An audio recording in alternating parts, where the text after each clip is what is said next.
Assalamualaikum warahmatullahi wabarakatuh. Halo semuanya, jumpa lagi dengan saya Chow Sing Sing, kurator dari Podcast Horror Night Story. Halo, apa kabar semuanya? Semoga kalian pada sehat semua ya. Dan seperti biasanya, pada malam hari ini saya kembali dan akan membawakan sebuah kisah mistis untuk kalian semua. Dan kisah mistis kali ini saya dapatkan kembali dari Twitter, dari akunnya Mas @chandrayuri. Jadi beliau di sini menceritakan tentang pengalamannya saat eksplor di sebuah makam keramat yang ada di daerahnya. Seperti apa kisahnya? Mari kita simak. Assalamualaikum warahmatullahi wabarakatuh. Sebelumnya, perkenalkan, saya Yuri. Dan dalam tulisan ini saya akan menceritakan pengalaman mistis saat saya eksplor ke sebuah makam kembar keramat yang ada di daerah saya. Oke, baik. Aku di kota ini memiliki geng. Bukan geng motor, tapi ya boleh dikatakan teman-teman ngumpul gitu. Beberapa dari mereka ini termasuk orang yang indigo.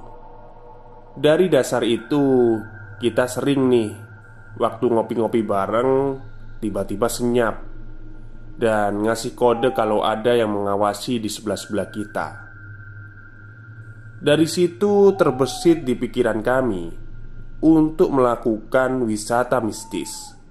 Lebih tepatnya mengunjungi tempat-tempat keramat hanya untuk memuaskan hasrat kami agar bisa bertemu dengan makhluk tak kasat mata. Agak aneh sih pikiran kami ini. Saat itu kita hanya ingin pembuktian saja. Gak ada niatan seperti yang saat ini dilakukan orang-orang, seperti beramai-ramai ngevlog atau posting-posting di sosmed, atau bahkan live di Bigo untuk kegiatan-kegiatan mistis mereka. Kami hanya mendokumentasi seadanya dan untuk pengalaman kami saja. Dan kami sepakat untuk memulai aktivitas wisata misteri ini di setiap malam Jumat Legi.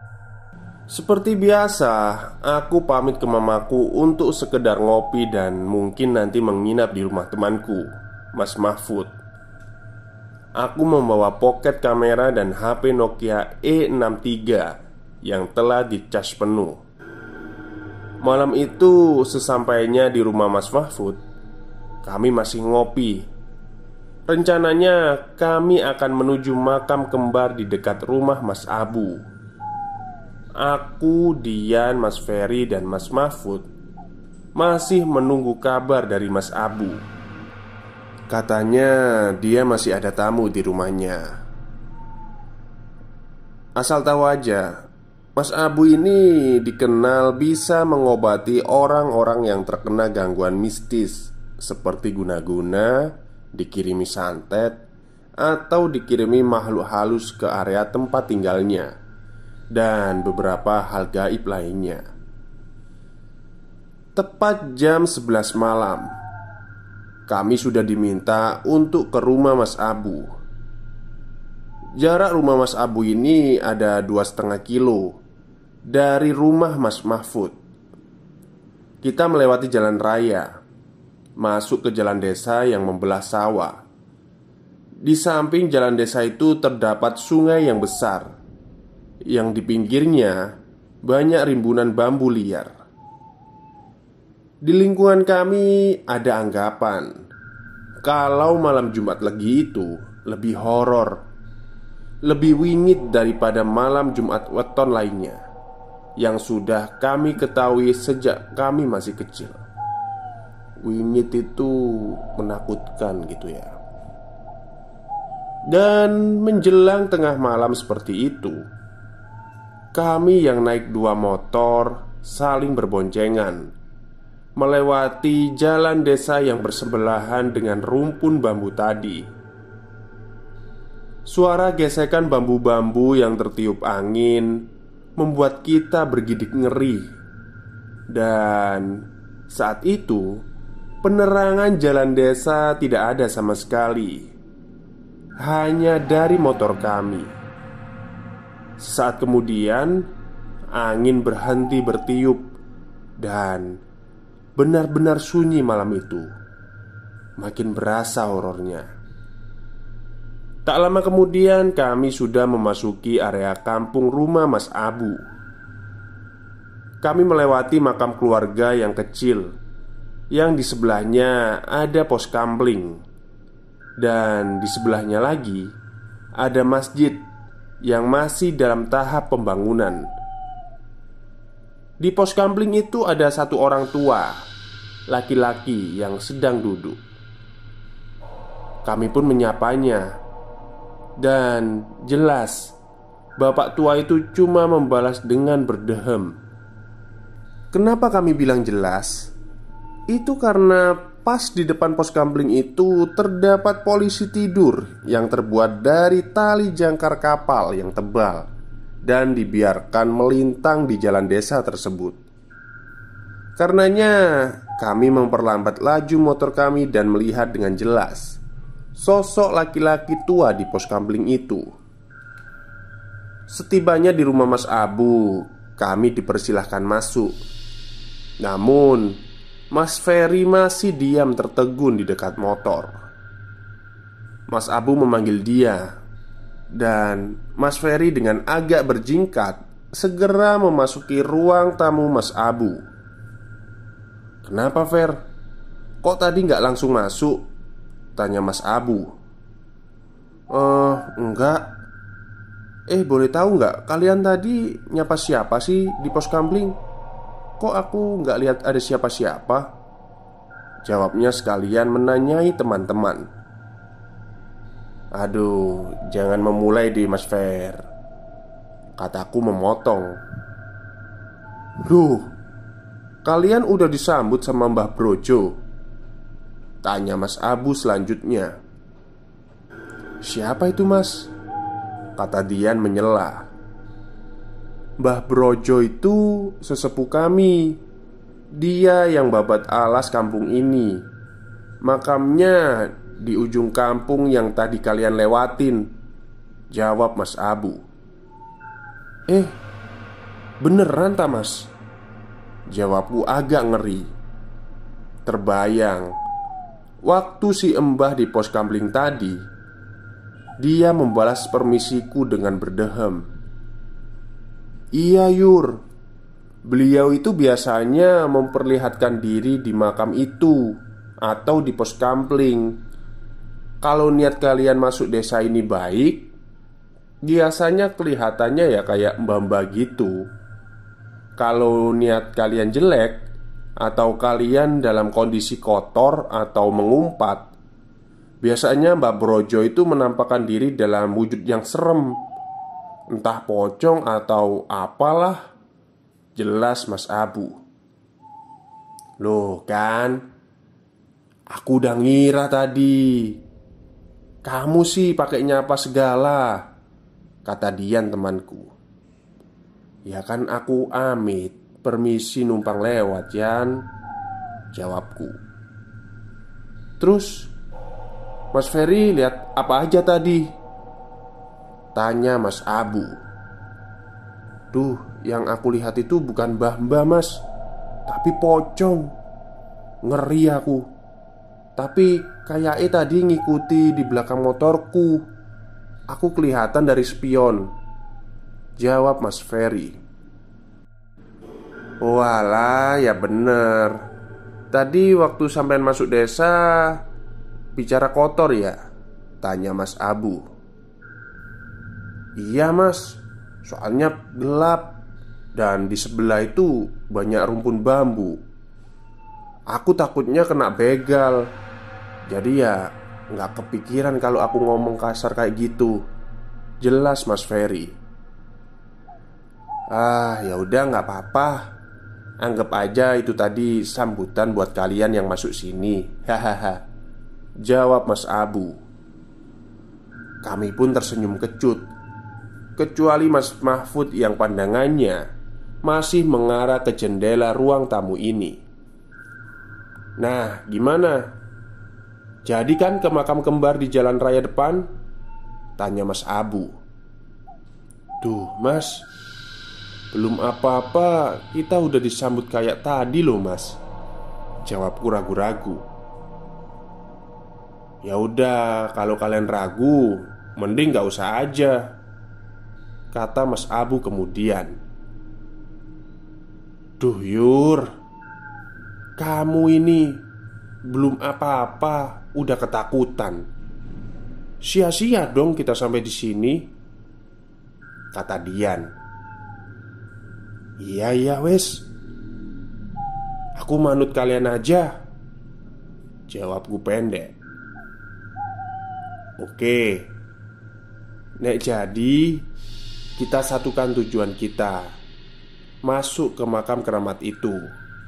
Nanti mau ngapain? Sekarang aku tanya satu-satu. Tujuan kalian itu apa?" tanya Mas Abu. "Aku penasaran Mas. Katanya makam itu horor banget. Makan tumbal segala. Terus sering ada kecelakaan di jalan raya depan makam kembar itu," jawabku. "Sama, aku juga penasaran Mas," sambung Dian. "Aku ya penasaran juga sih, sehoror apa," sahut Mas Ferry. "Aku cuma ikutan aja," jawab Mas Mahfud. Nah, alasan dan tujuan ini yang kayak gini nih yang salah. Jangan sekali-kali kita masuk tempat keramat itu hanya karena penasaran. Yang ada kita malah dicelakai. Kita akan diperlihatkan bentuk mereka yang aneh-aneh. Energi kita bisa terserap. Yang ada bakalan pingsan kalian, dan aku yang repot. Jelas Mas Abu. Tanamkan niat dalam hati kalian dari sekarang. Tujuan kita ke sana hanya untuk membuktikan kebesaran dan kuasa Allah yang telah menciptakan segala bentuk makhluk hidup di dunia ini, baik yang bisa dilihat maupun yang gak bisa dilihat langsung. Lanjut Mas Abu.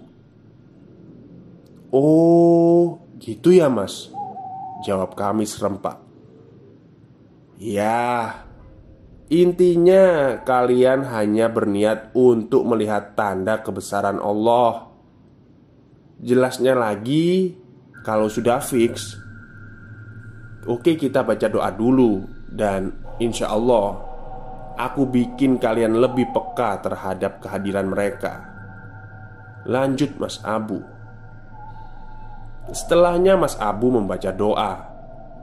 Kami hanya melirik satu sama lain. Dan kemudian Mas Abu menyentuh kepala kami. Dingin. Itu yang aku rasakan saat itu. Kami pun berangkat menuju makam keramat itu. Dan kami tidak melewati jalan desa yang kita lewati waktu menuju rumahnya. Kami pun berlima berjalan bersama beriringan di tengah kegelapan malam. Kami menyempatkan dulu untuk berwudu di surau dekat rumah Mas Abu. Kami menyusuri kampung dan sampai pada akhirnya melewati makam keluarga. Makam keluarga itu berada di tepian sawah. Setelah dari makam keluarga itu, kita melewati sawah dan pekarangan warga. Di pekarangan itu jantungku deg-degan banget. Berasa ada yang ngikutin dan ngawasin kami dari segala penjuru. Aku meminta izin kepada Mas Abu untuk memotret pekarangan itu. Dan Mas Abu memperbolehkan, asal tidak melihat hasil jepretanku waktu itu. cuma boleh memotret saja. Aku menurut sambil terus berjalan. Dan inilah hasil jepretanku. Aku nggak tahu itu apa, atau itu hanya khayalan ilusiku semata. Yang jelas, aku melihat ada sesuatu kayak makhluk bertaring. Oke, kita lihat fotonya ya.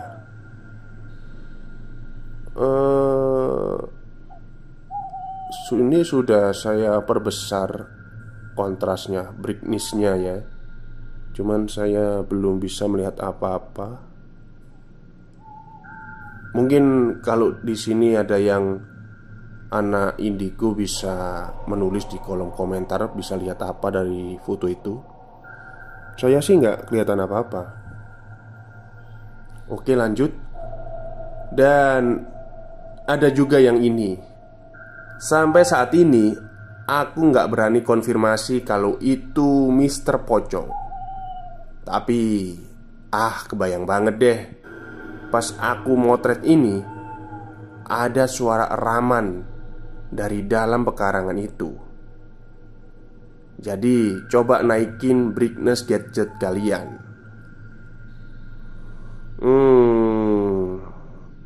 Ini kayaknya oke. Saya melihat sosok putih, agak nggak jelas ya, ngeblur.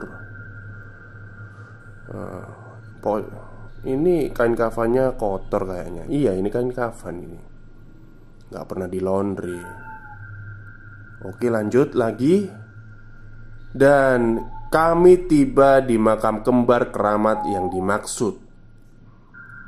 Kami tidak lewat gapura depan, akan tetapi lewat dari arah belakang. Dan mohon maaf, nyampe di situ kami sudah merasakan aura-aura mistis.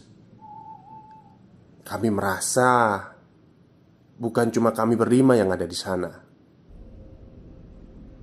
Akhirnya Mas Abu mengajak kami untuk berdiskusi. Beliau mengatakan ingin melanjutkan perjalanan ini atau balik ke rumah saja. Aku udah gugup.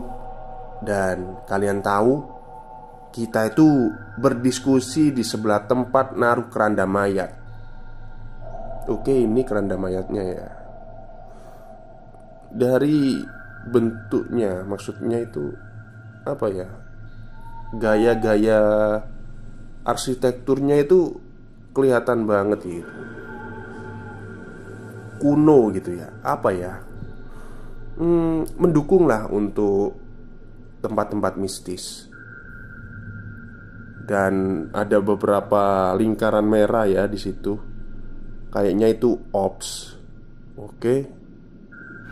1, 2, 3, 4. Ada 4 ops. Oke, kita lanjut. Ya, ops banyak banget yang ketangkep di kamera. Dan sekali lagi, aku cuma diperbolehin untuk nge-shoot aja. Dan gak dibolehin lihat sama sekali sama Mas Abu. Akhirnya kami berlima memutuskan untuk melanjutkan jelajahan ini. Namun kami masih tetap duduk di rumput di sebelah rumah keranda mayat. Karena yang aku, Dian, dan Mas Mahfud rasa udah sangat lemas badan ini. Dan seketika Mas Ferry berteriak dan mengumpat. Ya bener, lagi-lagi dia mengumpat. "Jancuk, pocong itu cuk," sambil menunjuk ke arah pepohonan bagian belakang pemakaman yang kita lewatin tadi. Oke. Jadi di foto ini ada sebuah penampakan lagi. Ya, saya lihat ada putih-putih ya di sana ya. Mungkin saat itu kalau pakai kamera mode infrared atau mode apa ya, yang bisa lihat malam itu bisa kelihatan mungkin ya. Tapi karena ini mode normal jadi ya samar-samar. Oke, kita lanjut lagi. Aku tertegun. Dian pun mulai ketakutan. Dia mulai sedikit menangis terisak. "Duh mas, ayo pulang," mintanya memelas kepada Mas Abu. Dan kemudian seberkas sinar merah merangkak naik ke arah pepohonan yang rindang. Sumpah, kaki dan badan ini udah lemas. Mas Abu mengajak kami untuk berdoa supaya dapat kekuatan lebih untuk melanjutkan jelajah malam ini. Doa pun selesai.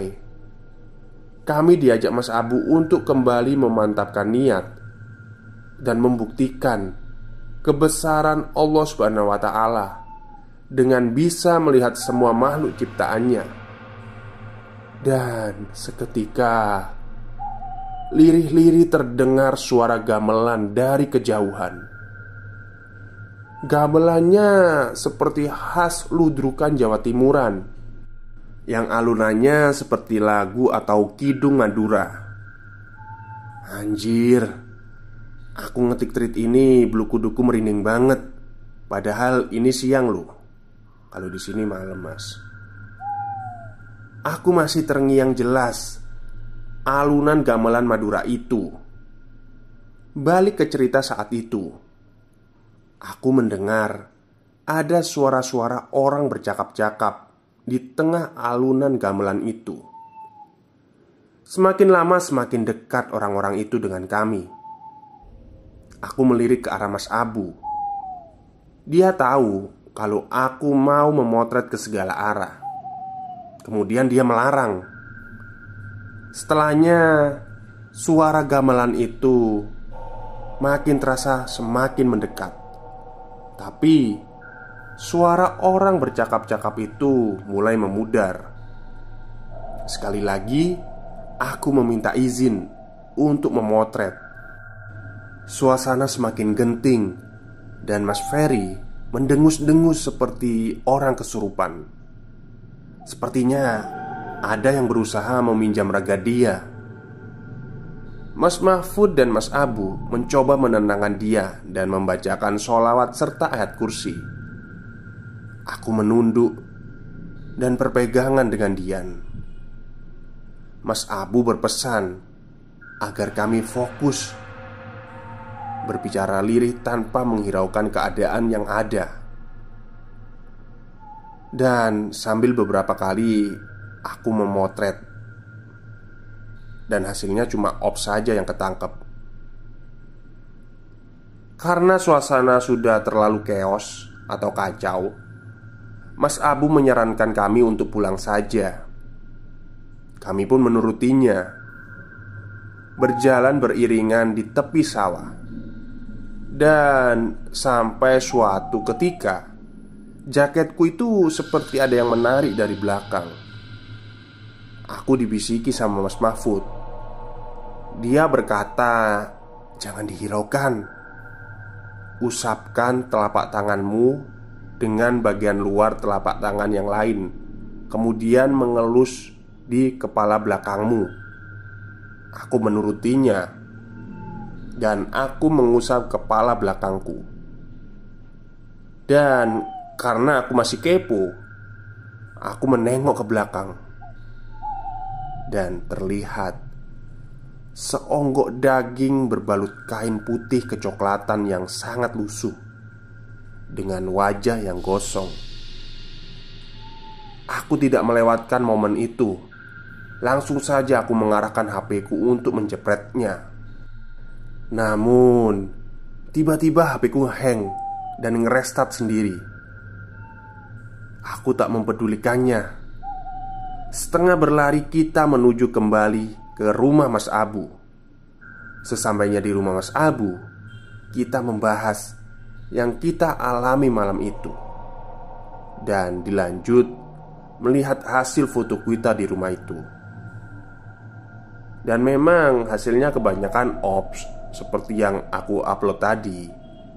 Tapi jujur, ada foto pocong yang di HP E63 itu, yang masih tersimpan. Namun sampai sekarang, sampai tweet ini aku publish, HP ku masih belum bisa dinyalain. Dan aku cari di memory cardnya udah nggak ada. Mungkin tersimpan di memori internal HP-nya.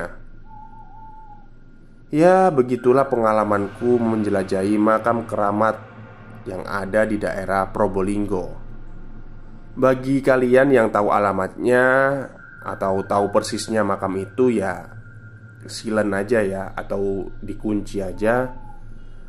Jadi nggak usah disebarkan. Kalian gak mau kan kalau nanti malam alunan gamelan itu menghampiri rumah kalian? Oh iya, ada yang ketinggalan. Dini hari itu kami gak berani pulang ke rumah masing-masing karena mereka masih berasa mengikuti kami. Bahkan sampai ke rumah Mas Mahfud yang jaraknya 2 km dari makam itu. Sekian. Terima kasih. Oke, terima kasih kepada Mas Yuri yang sudah menceritakan pengalaman mistisnya melalui Twitter. Dan saya juga kembali berterima kasih karena sudah diizinkan untuk membacakan tweetnya. Jadi memang banyak ya, ada bukti masalah foto itu. Ya agak terlihat tidak jelas. Cuman kalau saya berada di tempat itu pasti merasakan. Karena kita tidak berada di tempat itu dan hanya diperlihatkan dengan foto, ya gambarnya ya masih samar-samar. Beda lah kalau kita ada di tempatnya itu. Kalau gambar yang pocong tadi, kayak pocong itu putih-putih itu jelas, itu kayaknya ya bener pocong. Jadi saya itu ada rencana ya, mau bikin explore kayak gitu, konten tapi sendirian. Tapi setelah lihat tweet ini kok jadi ragu. Takutnya kamera saya kesurupan. Saya kesurupan gitu loh. Dan gak ada yang nolongin. Oke, mungkin itu saja yang bisa saya ceritakan pada malam hari ini. Semoga Anda semua terhibur. Selamat malam dan selamat beristirahat.